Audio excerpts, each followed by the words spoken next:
This podcast is created for farmers and powered by Pioneer Agronomy to bring you agronomic insights and proven solutions to fuel forward-thinking farming.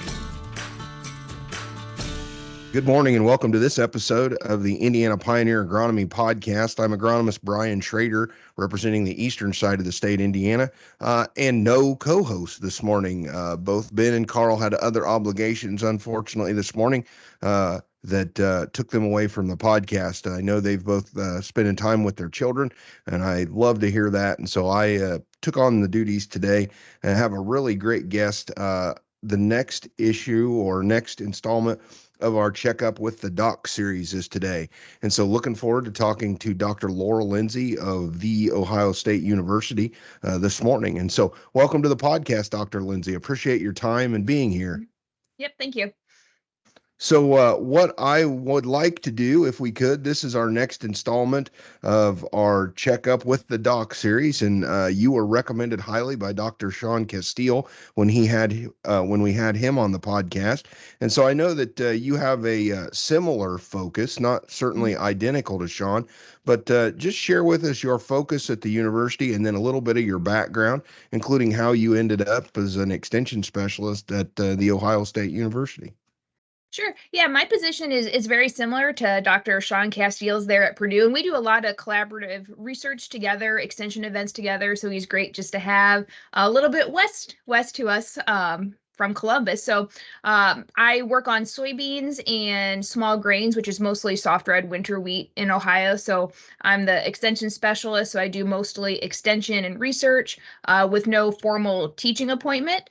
But I'm from Ohio, so I am a native to the state. I'm from north central Ohio, so I did my bachelor's degree and my master's degree at Ohio State. I was raised by Buckeye parents, and I thought there was only one university, and that was Ohio State. So that's why I went to Ohio State. And then I went to Michigan State for my PhD because it was fairly close from home, about 3 hours north from where I grew up. And then I was extremely fortunate to have an opportunity to come straight back to Ohio State right after my PhD. That doesn't happen very often, but I'm very blessed to be here and very happy to be here. Sure. Now, do you work on the Columbus campus, or are you actually at one of the regional campuses? I am in Columbus. Mm-hmm. Okay. All right. Just so folks give us a little bit, got a lot of listeners from the state of Ohio. I worked in Ohio for Pioneer for a number of years as well. Narrow down your home area, north central Ohio. That's a pretty good sized geography. Where is home for you? Home is Plymouth, Ohio. So extremely small, but it's partly in Richland County, partly in Huron County. Okay, no problem. Mm-hmm. Yeah, I had a little bit of that part of the world at one time as well. So that was my question. So you mentioned that you have collaborated with Dr. Castile on a number of things, but I also know that you've got a couple projects that you have worked on independently of that. I know last year you had shared with me as we were preparing for the podcast that you had a fairly significant research effort around corn and soybean planting date. And looks like this spring we may end up putting a lot of that data to work for us based on the forecast. And so perhaps we could talk a little bit about that. Can you share, I guess, maybe what the impetus for that was, and then we can talk a little bit about findings and things like that.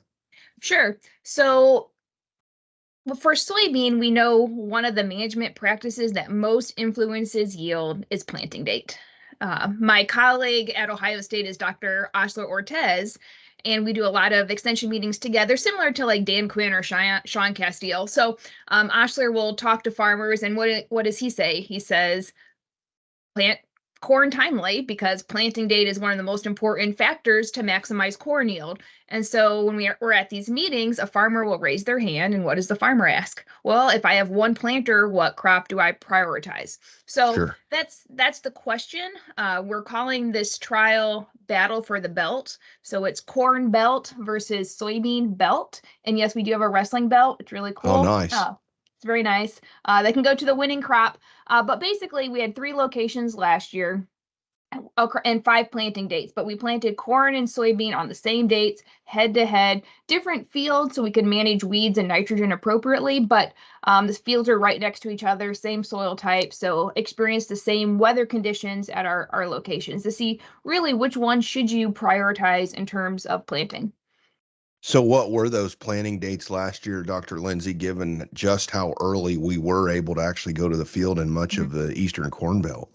So the earliest were mid-April. So across the 3 locations, I believe it was April 12th, April 13th, and April 14th. So we hit it very consistently there. And then we did about every other week after that, with our Okay. latest ones wrapping up mid-June. Okay. And then I know that last year, at least in much of the geography that I covered, we saw what we traditionally think of. Early planted corn certainly did much better than what the late did. And then soybeans, we found that early, and then there was a bit of a flattening of the curve, if you will, that as we got a little bit later into planting, we really didn't see much of a difference. How does that, I guess, compare to what you saw in your research? Yeah, that's probably pretty similar to what we saw in Northwest Ohio. So we're in that corner of the state. For both crops, early planting was ideal. So that April planting, mid-April, late April, there was no advantage. Statistically, April was the same, whether it was mid or late. What we see for corn, very similar to what you mentioned, corn, once you get to May 11th, yields went down very quickly. But for soybean, it went down, yields went down as you went later, but it was a much more gradual decline. But West Central Ohio did not follow the normal trend for us. In West Central Ohio, soybeans planted early yielded the highest. I think it was about average of 91 bushels per acre. Oh, wow. Yielded the same till about May 11th, and then we declined fairly sharply. Corn, and this is not what is normal, but it happens. Corn yielded the highest when we planted in June. So Okay. Wow. Yeah. and that's not our recommendation. I don't want that to be the takeaway. I think the takeaway is sometimes weird weather happens, and what Sure. we think should happen doesn't.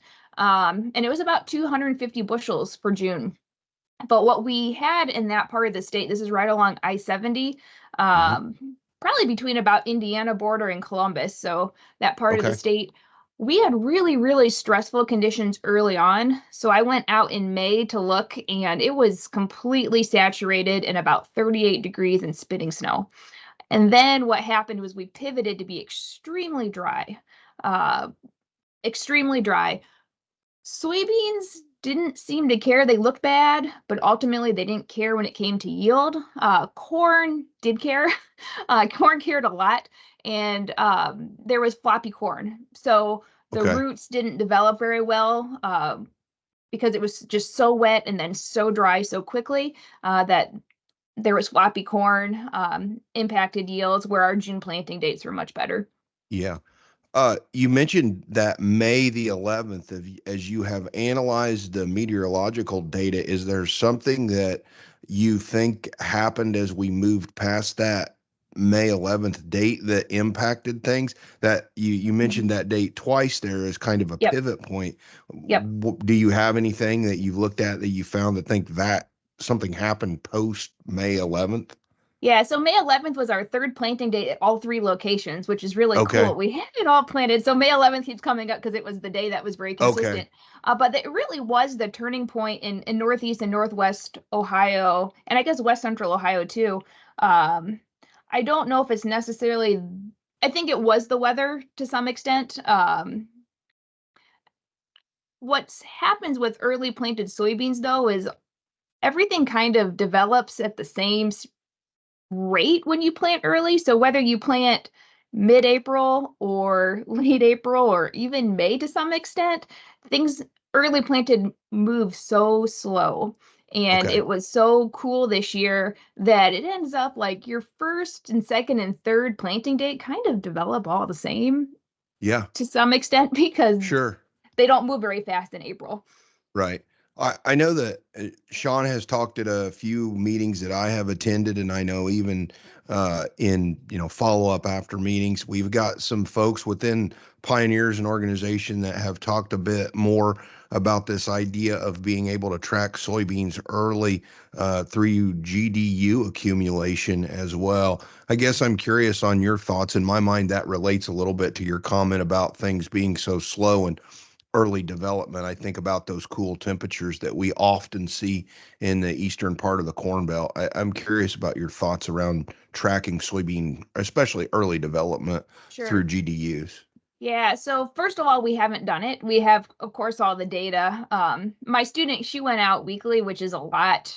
So we have all the developmental stages. We have, of course, all the weather data. We haven't looked at it at all, but our Sure. data set would have that capacity.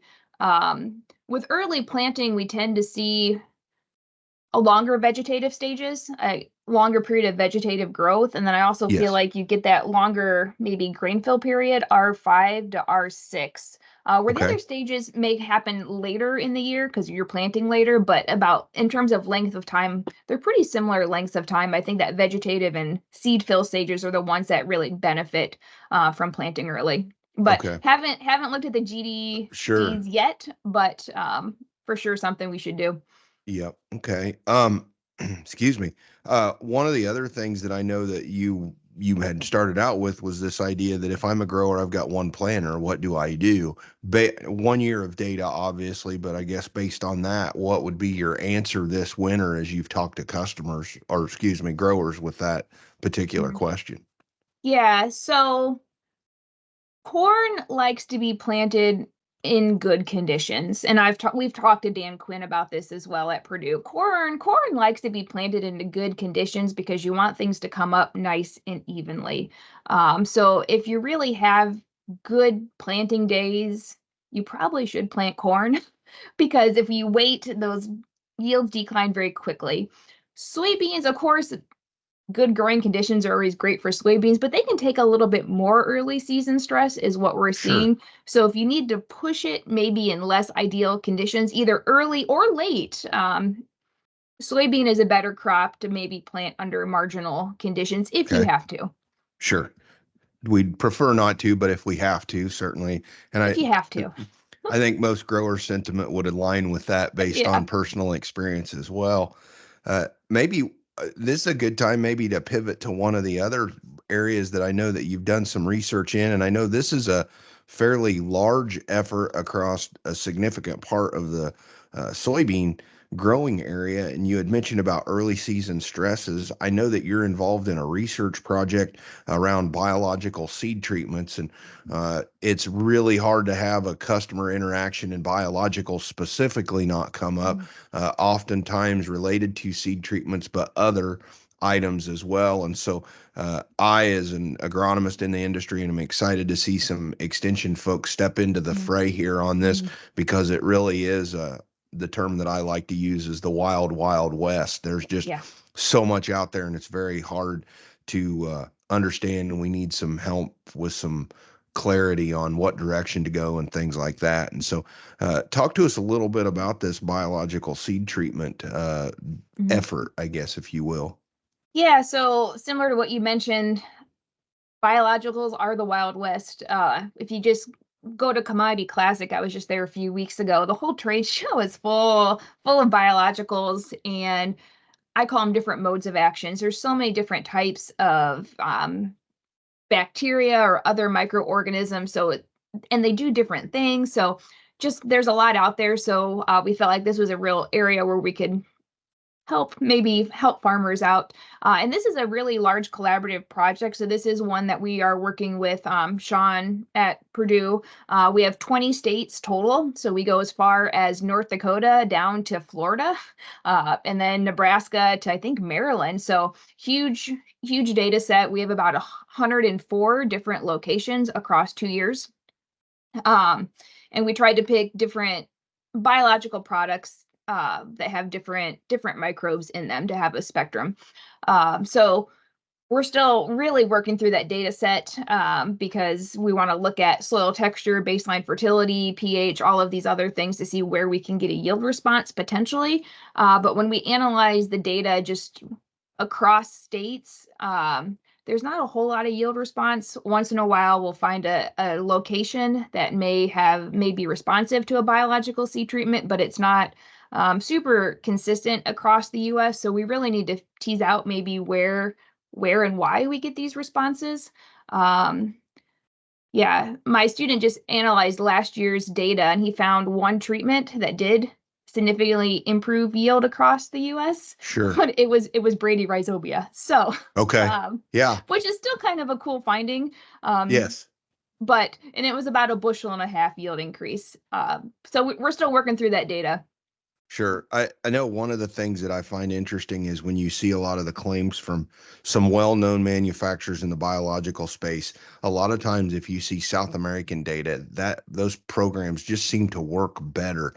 And so I often wonder, is that weather related, heat specifically, or stress related, or is that moisture related? Is there some kind of weather climate type of impact there that we just don't see here in the United States, either because of farming practices or weather or just what that is? And so it's interesting that just the one and happens to be Brady rhizobium that is the treatment that works. So yeah.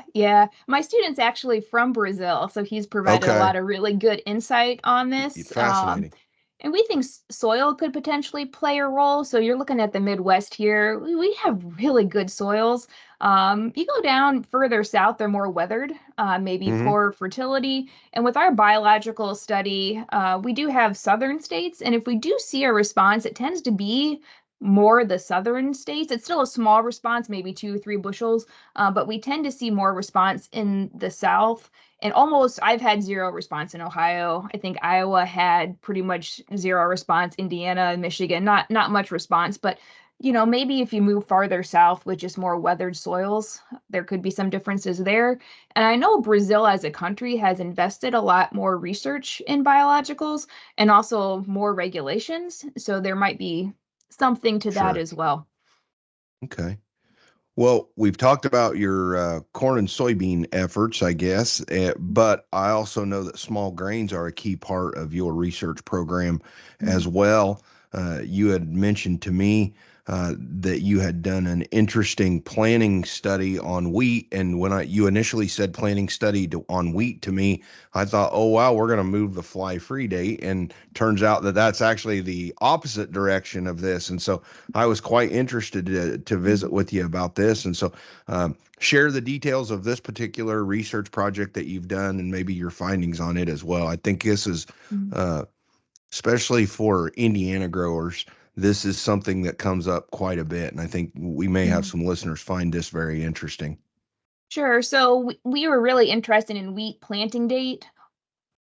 Most people want to plant wheat timely, so that we call timely 10 days after your county Hessian fly-free date. That's timely, and that's really is ideal. That's a good recommendation. But we're seeing soybeans get harvested later, maybe longer relative maturities, or weather. Weather can, make it so you can't plant wheat timely, and whether too wet or too dry. Sometimes people plant wheat timely into dry soil, and now it waits, a month or more to come up. So there's a lot of issues surrounding wheat planting.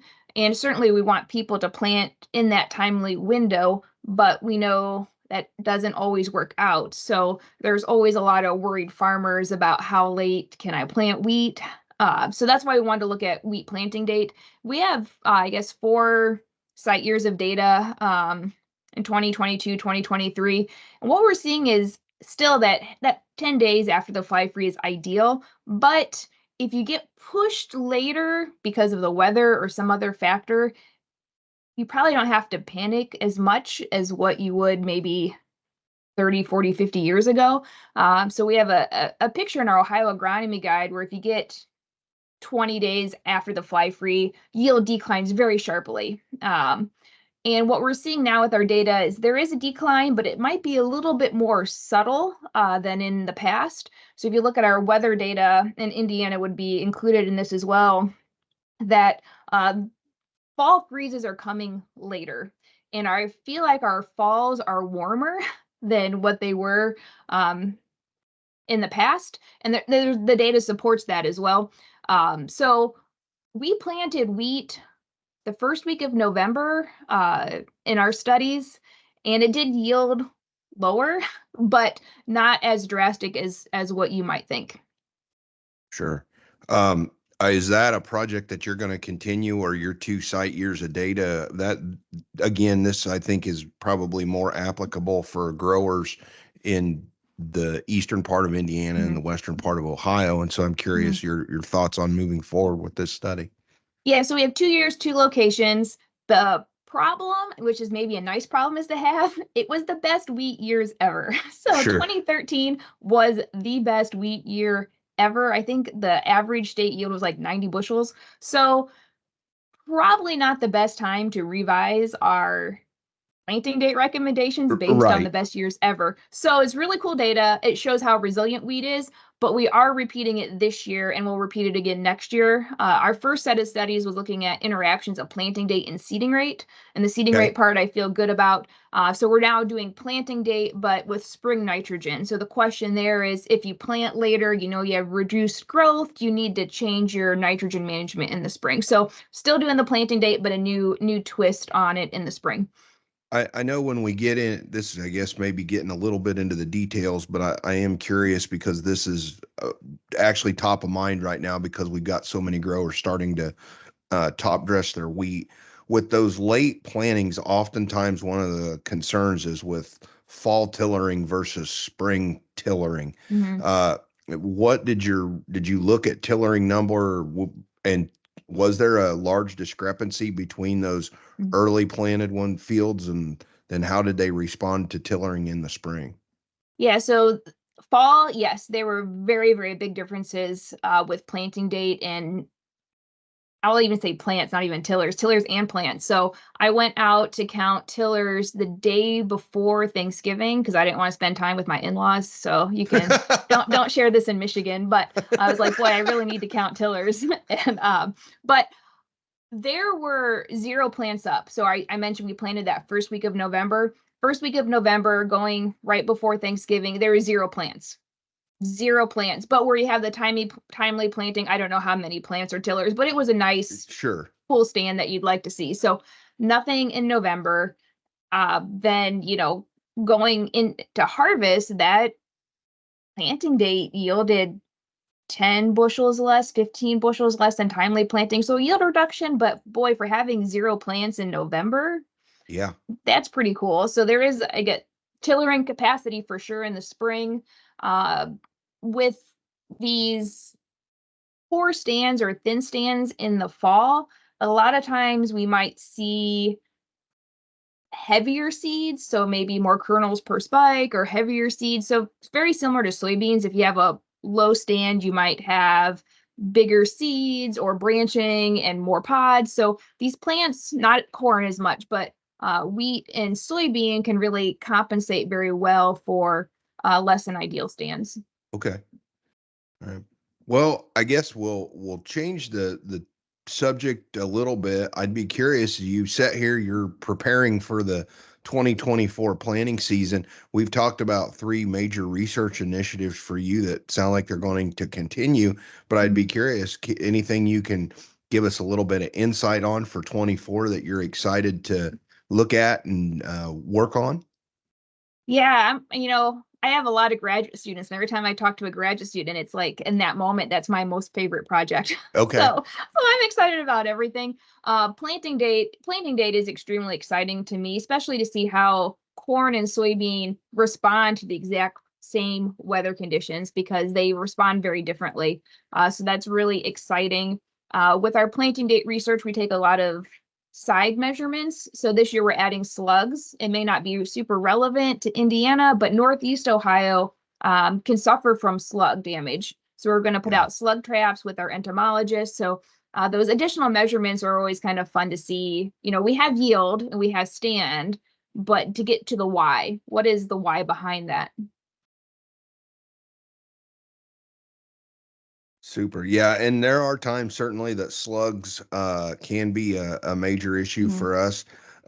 depending on the state, and certainly residue level, and many of the same things that those growers in Northeast Ohio deal with. That was one of, as I moved to Ohio and started my career with Pioneer, that was one of the most interesting things that I had never experienced until moving there. And then we tried all sorts of things. At one time, there was the beer bait recommendations, and even had some folks that worked on some research projects that were some of the early adopters for deadline pellets and doing some things with that. And so that was a really interesting part of my career to get to recognize and learn about slugs as well. So those, if you have not experienced slugs, the fact that these additional side data being collected, that will be an important thing for slug folks that do fight slugs. So very interesting.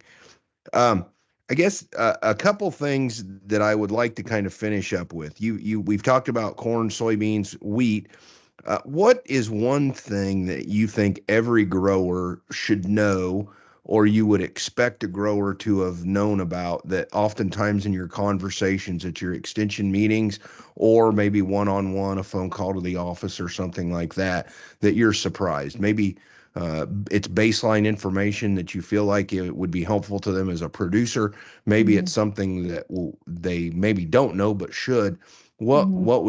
How would you address that type of a question?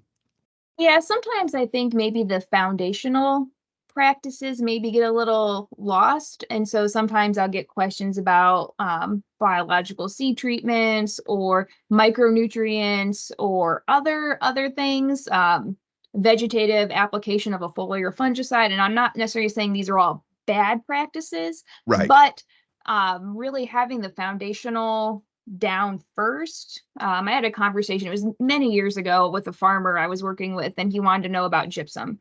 And there's nothing necessarily wrong with gypsum. If you need sulfur, it's fine. But his soil test p-value was 2 parts per million, right? Oh, wow. Yeah.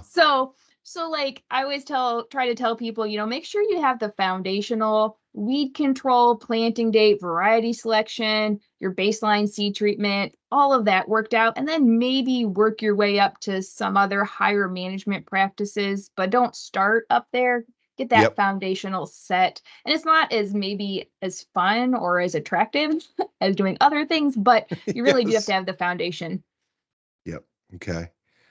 One last question, I guess, as you look at the future of soybeans and also wheat, what are the things that you're excited to see or to potentially be able to look at and be able to do research on or experiment with? Yeah, so one of our new things that we haven't started yet, but we're starting this year, is looking more at soybean quality. So we do know farmers get paid on yield. And so my program personally has been very yield focused. But we did get funding from United Soybean Board for a multi-state project, which again includes Purdue. So you can keep talking to Sean. But it's to look at harvest date and seed quality. And it's going to look at protein and oil, amino acids, soluble sugars, color. So all those things that may be important for export markets. So I've never done that type of research before, but I'm really excited to get in that area. Okay. Well, great. Well, we certainly appreciate you taking the time today to do a checkup with us. Before we let you go, anything else that you'd like to visit about around your program or around some of these other larger multi-state initiatives that we haven't visited about yet today? No, I think, keep following Extension, whether it's, Ohio State or Purdue or wherever state you're in. Make sure you keep up with Extension. That's where we put out all of our information. And then we also have a large soybean group called Science for Success. So our soybean agronomy group is funded by United Soybean Board, and it includes, probably 20, 30 different soybean agronomists across the US. And so I find that network really helpful because I don't know everything about everything. So I can always tap into those people as a resource. There's very good information put out by Science for Success. So if you're not keyed into that, I would encourage you guys to get familiar with that program. Okay. And then if folks wanted to maybe see the YouTube series that you put out on the corn and soybean belts, where could they get a hold of that information? Yeah, so our YouTube channel is called Ohio State Agronomy, and this is managed by the ag crop team at Ohio State. And we have a playlist that shows our battle for the belt last year, and it walks you through the season. We did a video weekly, so if it's planting time, we talk about planting. We kind of go throughout the season. So we did a weekly video last year. We'll do a weekly video this year, starting with planting, which may be coming soon. We'll see. It's very wet here. We need to dry out, but we'll have a weekly video, Ohio State Agronomy. The other way to follow along is to subscribe to our corn newsletter. So corn.osu.edu, subscribe. Every video has a written article as well. So you can kind of see what we're experiencing throughout the growing season. And then everything is also on our Twitter. I know it's not Twitter anymore, X. It's hard for me to say X. But you can follow along at Step Up Soy. Okay, perfect. Well, and I can't recommend higher for growers and for those in the industry, the corn newsletter. It comes into my inbox just like the Purdue newsletter does. I find a lot of value in that and have for a number of years. And so I appreciate you mentioning that specifically, just because I find it so valuable as an agronomist as well. So with that, if someone wanted to reach out and contact you directly about maybe a question, certainly in the Ohio growers or even those along the state line, what would be the best way for them to be able to get a hold of or follow along with you specifically? Usually email is the best to reach me. Okay. It's Lindsey, LINDSEY.233 at osu.edu. So since I do extension, sometimes I respond at weird times. So that's why email's better. My kids don't sleep, so it might be 4 a.m. or 10 p.m. or whatever. So email is usually the best way for me to quickly respond in a time that makes sense. So all right. Perfect. Well, we certainly appreciate your time today and giving us some insight and doing a checkup with the doc here today. So with that, we will let you go. Thank you so much for your time. To our listeners, we appreciate your time and your dedication to the Indiana Pioneer Agronomy podcast. This is Brian Shrader, and I'll talk to you next week. Yeah, thanks. Thank you for listening to this episode from the Pioneer Agronomy team. Be sure to visit pioneer.com/podcasts to access additional episodes and learn more about our extensive on-farm data and innovative digital tools that are fueling forward-thinking farming.